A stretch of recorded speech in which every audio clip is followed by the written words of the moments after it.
Now, depression and anxiety are common among deaf people. According to the 2019 Oxford University study, nearly 500,000 Ghanaians who are deaf, per the latest population and housing census. They lack attention for many of them, and also many of them endure a life of pain with little or no help in critical times as childbirth. In the following report, my colleague Justice Bedu shines a light on the life of a mother with hearing impairment and her journey to bring up her daughter. When Esther Kofi found out that she was pregnant, she says her heart skipped a beat. As a deaf and dumb woman in a country with little or no support for people of her like, life was already tough. There's a lot of, hearing people who refused to accept me as a deaf person. Thanks to her family, her delivery and parenting has been as rough. But not all deaf mothers are this lucky.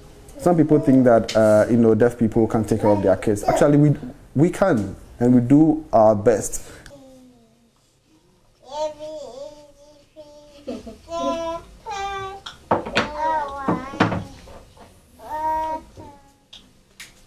I like her a lot. She's really smart, and she actually got to know that her parents are deaf, very early. Example, when we go out, when I go out with her, and we are in the car, she doesn't talk with me, like speaking. She signs with me when we're in the car because she knows that her mom is deaf.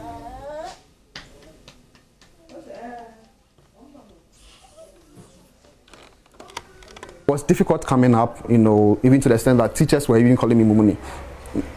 It got to a point when you come to my school and you mention my name, nobody knew me until you say Mumuni. Before everybody will know, oh yes, this is the guy you are looking for. It was that bad. Jonathan in Team Dakun grew up in Koforidua. His mother and father were both deaf. Today he works with the Ghana Federation for the Deaf, and he's the one who has come with me to meet Esther and to help me interpret what she wants to tell me. If a person is born deaf already, being deaf alone has its own mental health implications on the individual. There are some deaf people who get all the support that they want. Other deaf people don't have that. They don't have the support. Nobody's helping them. Nobody, they are neglected.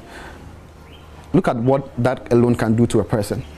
So if that person happens to be a mother, then they end up treating, it also has some kind of effect on the child, because then they end up treating the child in a certain way that we would say it's not right.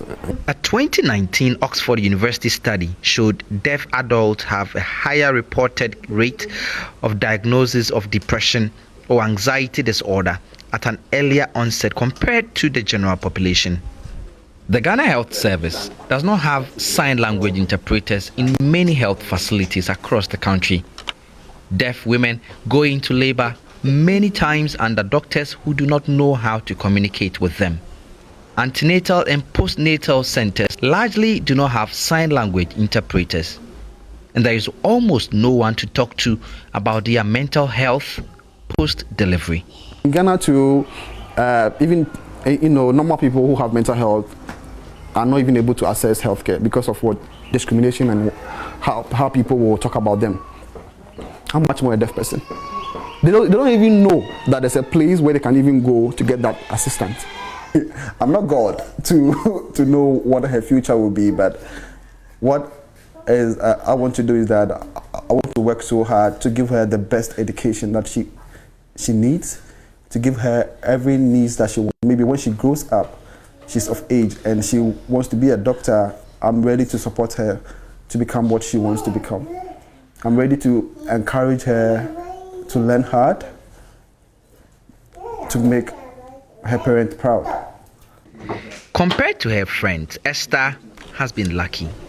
But in a country where care for deaf people is almost non-existent, many deaf mothers are going through a dark, lonely journey of caring for their children.